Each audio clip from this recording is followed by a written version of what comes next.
Ang kapayapaan ng Panginoong Hesukristo ay sumainyong lahat. Magandang araw sa inyong lahat, saan mang sulok ng mundo kayo naroroon sa mga sandaling ito. Sa araw na ito, ang babasahing mabuting balita ay mula sa Ebanghelyo ni Apostol Juan, 17 kabanata, mga talata 20 hanggang 23. Idinadalangin ko hindi lamang para sa kanila, kundi para din sa mga naniniwala sa akin dahil sa kanilang mensahe. Idinadalangin ko na silang lahat ay maging isa. Ama, mapa sa amin nawa sila kung paanong ikaw ay nasa akin at ako ay nasa iyo. Naway maging isa upang ang mundo ay maniwala na ikaw ang nagpadala sa akin. Binigyan ko sila ng parehong kaluwalhati ang ibinigay mo sa akin upang sila ay maging isa. Kung paanong ikaw at ako ay iisa, ako ay nasa kanila at ikaw sa akin. Upang sila ay maging ganap na isa, upang malaman ng sanlibutan na ikaw ang nagpadala sa akin at na iyong iniibig sila na gaya ng pag-ibig mo sa akin.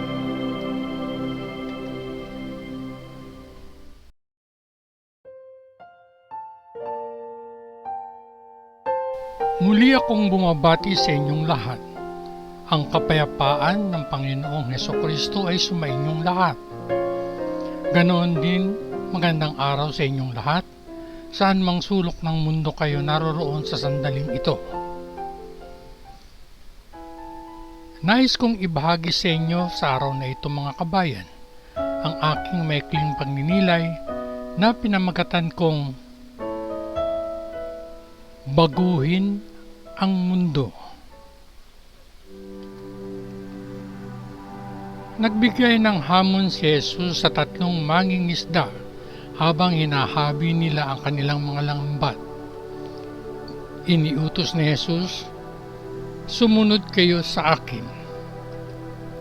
Balikan at basahin natin ang nasusulat sa Ebanghelyo ni Apostol Marcos. Unang kabanata, 17 talata. Nakasaad dito. Sinabi sa kanila ni Jesus, "Sumama kayo sa akin at tuturuan ko kayong mamingwit ng mga tao." Sumunod sila at sa isang maliit na bilang ng iba pang ordinaryong tao, binago nila ang mundo. Sa araw ng Pentecostes, ang ipinangakong banal na espiritu ay nagsimula ng isang bagong gawain sa pamamagitan nila at 3,000 ang naligtas. Balikan at basahin natin ang Ebanghelyo ng mga Gawa ng mga Apostol, 2 kabanata. Nasusulat dito. Nang dumating ang Pentecostes, ang lahat ng mga mananampalataya ay nagtipon sa isang lugar. Biglang nagkaroon ng ingay mula sa langit na tila isang malakas na hangin na umiihip at napuno nito ang buong bahay na kanilang kinauupuan. Pagkatapos ay nakakita sila ng tila mga dila ng apoy na kumalat at humipo sa bawat tao doon. Napuspos silang lahat ng banal na espiritu at nagsimulang magsalita sa iba pang mga wika ayon sa kakayahan ng espiritu na makapagsalita sila. May mga Hudyong naninirahan sa Jerusalem, mga lalaking relihiyoso na nagmula sa bawat bansa sa mundo. Nang marinig nila ang ingay na ito, isang malaking pulutong ang nagtipon. Tuwang-tuwa silang lahat sapagkat narinig ng bawat isa sa kanila ang mga mananampalataya na nagsasalita sa kanyang sariling wika. Sa pagkamanga at pagtataka ay napabulala sila. Ang mga taong nagsasalita ng ganito ay mga Galilean. Paano kung gayon na naririnig nating lahat sila na nagsasalita sa ating sariling mga wika? Kami ay mula sa Parsia, Media at Elam, mula sa Mesopotamia, Judea at Cappadocia, mula sa Pontus at Asia, mula sa Phrygia at Pamphylia, mula sa Egypt at sa mga rehiyon ng Libya malapit sa Cyrene. Ang ilan sa amin ay mula sa Roma, parehong mga Hudyo at mga Hintil na nagbalik loob sa Judaismo. At ang ilan sa amin ay mula sa Crete at Arabia. Ngunit lahat tayo ay naririnig silang nagsasalita sa ating sariling mga wika tungkol sa mga dakilang bagay na ginawa ng Diyos. Namangha at nalilito, patuloy silang nagtatanong sa isa't isa, ano ang ibig sabihin nito? Ngunit tinutuyan ng iba ang mga mananampalataya na sinasabi, lasing ang mga taong ito. Pagkatapos ay tumayo si Pedro, kasama ang 11 apostol, at sa malakas na tinig ay nagsimulang magsalita sa karamihan. Mga kapwa Hudyo, at kayong lahat na naninirahan sa Jerusalem, makinig kayo sa akin at hayaan ninyong sabihin ko sa inyo kung ano ang ibig sabihin nito. Ang mga taong ito ay hindi lasing, gaya ng inaakala ninyo. Alas 9 pa lang ng umaga. Sa halip, ito ang binanggit ni Propeta Joel. Ito ang aking gagawin sa mga huling araw, sabi ng Diyos. Ibubuhos ko ang aking espiritu sa lahat. Ipahahayag ng inyong mga anak na lalaki at babae ang aking mensahe. Ang inyong mga binata ay makakakita ng mga pangitain at ang inyong matatandang lalaki ay magkakaroon ng mga panaginip. Oo, maging sa aking mga lingkod, kapwa lalaki at babae, ibubuhos ko ang aking espiritu sa mga araw na iyon at ipahayag nila ang aking mensahe. Ako ang gagawa ng mga himala sa langit sa itaas at mga kababalaghan sa lupa sa ibaba. Magkakaroon ng dugo, apoy, makapal na usok. Ang araw ay magdidilim at ang buwan ay mamumula na parang dugo, bago dumating ang dakila at maluwalhating araw ng Panginoon. At pagkatapos, ang sino mang tumawag sa Panginoon para sa tulong ay maliligtas. Pakinggan ninyo ang mga salitang ito, mga kapwa Israelita. Si Jesus ng Nazaret ay isang tao na ang banal na awtoridad ay malinaw na napatunayan sa inyo sa pamamagitan ng lahat ng mga himala at kababalaghan na ginawa ng Diyos sa pamamagitan niya. Alam ninyo mismo ito sapagkat nangyari ito sa inyo.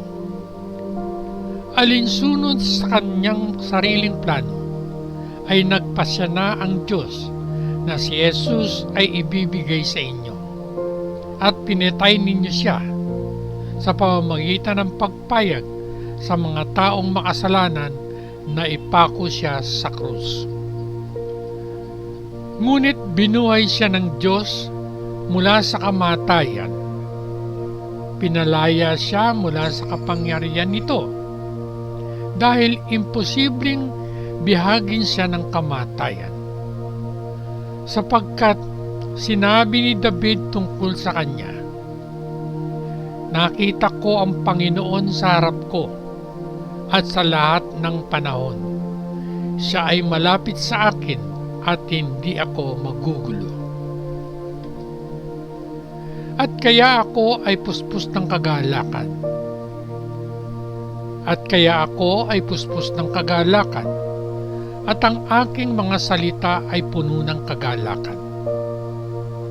At ako, bagamat ako ay may kamatayan, ay makatitiyak sa pag-asa, sapagkat hindi mo ako pababayaan sa mundo ng mga patay. Hindi mo hahayaang mabulok sa libingan ang tapat mong lingkod. Iyong itinuro sa akin ang mga landas na patungo sa buhay, at ang iyong presensya ay pupuspusin ako ng kagalakan." Mga kapatid, kailangan kong magsalita sa inyo ng malinaw tungkol sa ating tanyag na ninuno na si Haring David. Siya ay namatay at inilibing, at ang kanyang libingan ay narito sa atin hanggang sa araw na ito. Siya ay isang propeta at alam niya kung ano ang ipinangako ng Diyos sa kanya. Ang Diyos ay nanumpa na gagawin niya ang isa sa mga inapo ni David na isang hari, tulad ni David. Nakita ni David kung ano ang gagawin ng Diyos sa hinaharap, kaya nagsalita siya tungkol sa muling pagkabuhay ng Mesiyas nang sabihin niyang siya ay hindi pinabayaan sa mundo ng mga patay.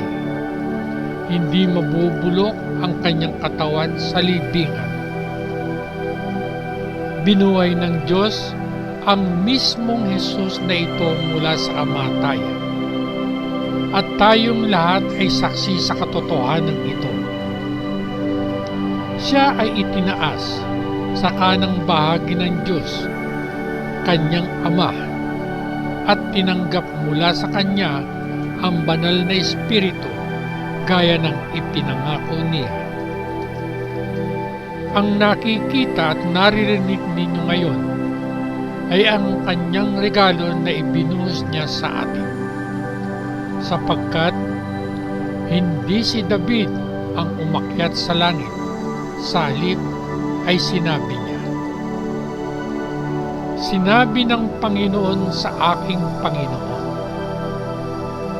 maupo ka rito sa aking kanang tagiliran, hanggang sa ilagay ko ang iyong mga kaaway bilang tuntungan sa ilalim ng iyong mga paa."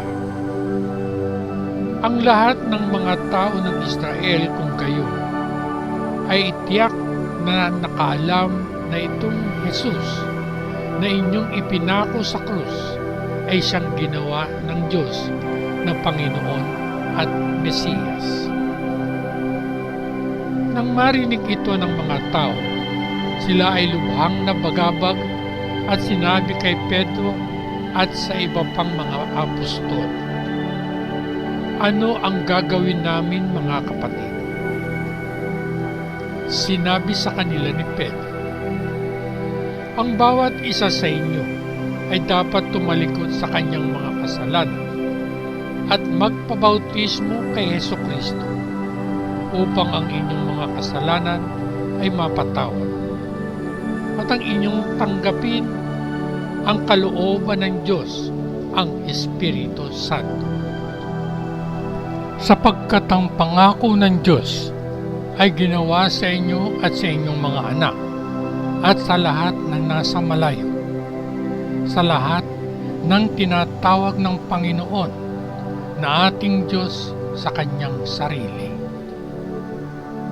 Si Pedro ay nanawagan sa kanila at sa maraming iba pang mga salita ay hinimok niya sila na sinasabi, "Iligtas ninyo ang inyong sarili mula sa kaparusahan na darating sa masamang bayang ito." Marami sa kanila ang naniwala sa kanyang mensahe at nabautismuhan, at humigit kumulang 3,000 tao ang nadagdag sa grupo noong araw na iyon. Ginugol nila ang kanilang oras sa pag-aaral mula sa mga apostol, pakikibahagi sa pakikisama at pagbabahagi ng mga pagkain at mga panalangin. Maraming himala at kababalagan ang ginawa sa pamamagitan ng mga apostol, at ang lahat ay napuno ng pagkamangha. Ang lahat ng mga mananampalataya ay nagpatuloy na magkakasama sa malapit na pagsasamahan at nagbahagi ng kanilang mga ari-arian sa isa't isa. Ipinagbili nila ang kanilang propiedad at ari-arian, at ipinamahagi ang pera sa lahat ayon sa pangangailangan ng bawat isa. Araw-araw ay nagpupulong sila bilang isang grupo sa templo, at sila ay kumakain ng magkakasama sa kanilang mga tahanan. Kumakain ng may kagalakan at mapagpakumbabang puso. Nagpupuri sa Diyos at tinatamasa ang mabuting kalooban ng lahat ng tao. At araw-araw ay idinaragdag ng Panginoon sa kanilang grupo ang mga naliligtas. Sa kalaunan ay magbabago ang mga kritiko na kanilang binaliktad ang mundo.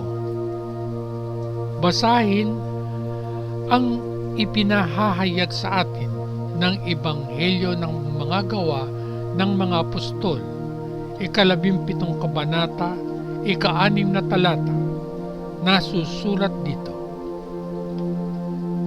Ngunit, nang hindi nila sila matagpuan, kinaladkad nila si Jason at ang iba pang mga mananampalataya sa harap ng mga awtoridad at sumigaw. Ang mga taong ito ay gumawa ng kaguluhan sa lahat ng dako. Ngayon ay dumating na sila sa ating lungsod. Ang ating mundo ay nasa maling panig, pataas at kanang bahagi. Namumuhay ayon sa mga prinsipyong salungat sa mga turo ng ating Panginoon. Maaari nating sundin ang mga dead-end na filosofiya ng mundo, o maaari nating tanggapin ang hamon ni Jesus na magdala ng pagbabago sa mundo. Ngayon ay paglilingkuran natin ang Diyos sa pamamagitan ng pagdarasal, pagbibigay at pagpapatutuo sa ating munting bahagi. Isang araw, babalik ang hari ng mga hari at babaguhin ang buong mundo. Tinatawag tayo ni Kristo, "Halik kayo, sumunod kayo sa akin, at huwag ninyong lingunin ang kahapon. Sariwang biyaya ang ibibigay ko upang baguhin ang inyong mundo. Ang aking kagalakan ay makikita ninyo habang kayo ay sumusunod." Mga kabayan, ang pagpapala ng presensya ng Espiritu sa ating mga puso ay isang patikim ng mas malalaking pagpapala na ating matatamasa sa pakikipag-isa natin kay Kristo. At tayo ay walang hanggan na kaisa ng Diyos Ama sa pamamagitan ng Panginoong Hesukristo. Hindi lang yan, kabayan. Balang araw, magkakaroon tayo ng higit pa. Tayo ay mabubuhay sa mismong presensya ng Diyos. May kagalakan tayong naghihintay sa pagdating ng araw na iyon dahil ang ating kinabukasan ay garantisado na. Ikaw, kabayan, bukod sa mga mensaheng ito mula sa mabuting balita ng Panginoon, may iba pa bang mensahe sa mabuting balita ang nagpapahayag na may iba pa? Kung meron man, malugod kong pakikinggan kung meron pang iba. At bago ako tuluyang magpaalam, kabayan, iiwan ko sa iyo ang talatang ito mula sa Ebanghelyo ng mga Gawa ng mga Apostol, unang kabanata, 8 talata. Ngunit pagdating sa inyo ng Espiritu Santo, kayo ay mapupuspos ng kapangyarihan at kayo ay magiging mga saksi ko sa Jerusalem, sa buong Judea at Samaria at hanggang sa dulo ng lupa. At ganun din, iiwan ko sa inyo ang makabuluhang siping ito. Ang isang alagad ay kilala hindi sa kung ano ang kanyang ibinibigay, ngunit sa kung ano ang kanyang tinatanggap. Hanggang sa muli, patnubayan at pagpalain nawa tayong lahat ng dakilang Diyos Ama sa langit, sa ngalan ng Panginoong Hesukristo na ating manunubos. Amen. Amen. Amen. Peace.